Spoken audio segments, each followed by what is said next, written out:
স্বৈরাচার হাসিনার বেসরকারি শিল্প বিনিয়োগ উপদেষ্টা সালমান এফ রহমানকে আরও 2 মামলায় রিমান্ডে নেওয়া হলো। বুধবার ঢাকার চিফ জুডিশিয়াল ম্যাজিস্ট্রেট আদালতে আনা হয় তাকে। এ সময় ঢাকা জেলার দোহার ও নবাবগঞ্জ থানার 2টি বিস্ফোরক ও হত্যাচেষ্টা মামলায় তার 7 দিন করে রিমান্ড আবেদন করে পুলিশ। শুনানি শেষে তাকে দোহার থানার মামলায় 3 দিন ও নবাবগঞ্জ থানার মামলায় 4 দিনের রিমান্ড মঞ্জুর করেন আদালত। এদিকে মঙ্গলবার রাতে গ্রেফতার হওয়া খুলনা ও 4 আসনের সাবেক সংসদ সদস্য আব্দুস সালাম মুর্শিদীকে আদালতে হাজির করে 10 দিনের রিমান্ডে চেয়েছে পুলিশ।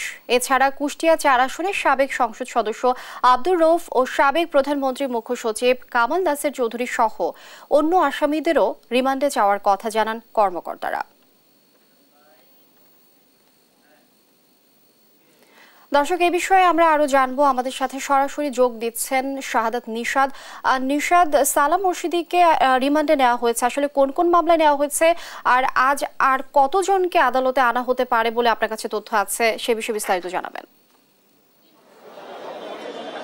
জি, ধন্যবাদ আপনাকে। যেমনটি বলছিলেন, আমরা এই মুহূর্তে সিএমএম কোর্টে এখানে উপস্থিত আছি।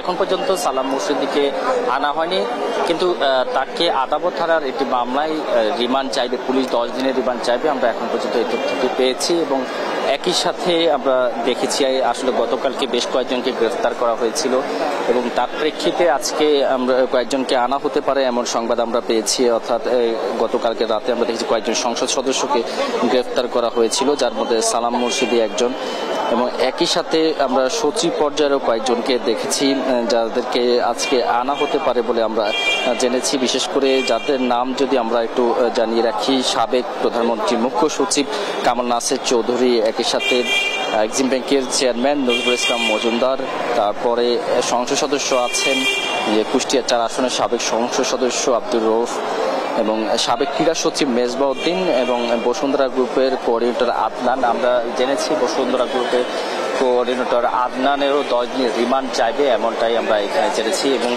তাদেরকে আসলে কখন নাগাদ এখানে আদালতে নেওয়া হবে সে বিষয়ে এখন পর্যন্ত কোনো তথ্য আমাদের কাছে আসেনি। তবে আমরা ডিবি কার্যালয় থেকে যে তথ্যটি এখন পর্যন্ত পেয়েছি, তাদেরকে এখানে কোর্ট থেকেই মূলত তাদেরকে চাইবে যে কখন আসবে তাদেরকে নিয়ে আসা হবে। সেক্ষেত্রে তাদেরকে ডিবি কার্যালয়ে প্রস্তুত রাখা হয়েছে।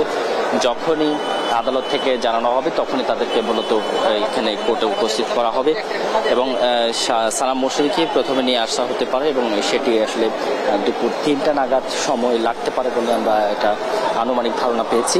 তো সবকিছু মিলিয়ে আদালতের এখন যে পরিস্থিতি সে অনুযায়ী আমরা এখানে অপেক্ষারত আছি। তাদেরকে মূলত এখানে প্রত্যেকজনের বিরুদ্ধে কিন্তু বৈষম্য বিরোধী ছাত্র আন্দোলনের যে হত্যাকাণ্ডের ঘটনা ঘটেছে সেই হত্যাকাণ্ডে তাদের নামে মামলা রয়েছে এবং প্রত্যেককে তাদের নিজ নিজ মামলায় কিন্তু এখানে গ্রেপ্তার দেখানো হয়েছে এবং সেই প্রেক্ষিতে কিন্তু তাদেরকে আজকে আদালতে তোলা হবে এবং একই সাথে স্ব মামলার ক্ষেত্রে যে পুলিশ সদস্যরা যে যারা আয়ু রয়েছে তারা রিমান্ড চাইবে এবং সেই প্রেক্ষিতে মূলত তাদের রিমান্ড কতদিনের মঞ্জুর করা হবে সেটি আদালতের মাধ্যমে কিন্তু সিদ্ধান্ত হবে।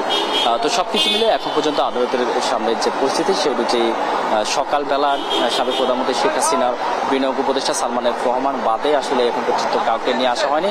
হয়তো কিছুক্ষণের মধ্যেই তাদেরকে নিয়ে আসা হতে পারে, আমরা সেই অপেক্ষায় আছি। তো এই ছিল আদালতের সামনে থেকে আমার কাছে থাকা সবশেষ খবর। নিশাদ, অনেক ধন্যবাদ আপনাকে। দর্শক, আদালত প্রাঙ্গণ থেকে যুক্ত ছিলেন আমাদের সহকর্মী নিশাদ।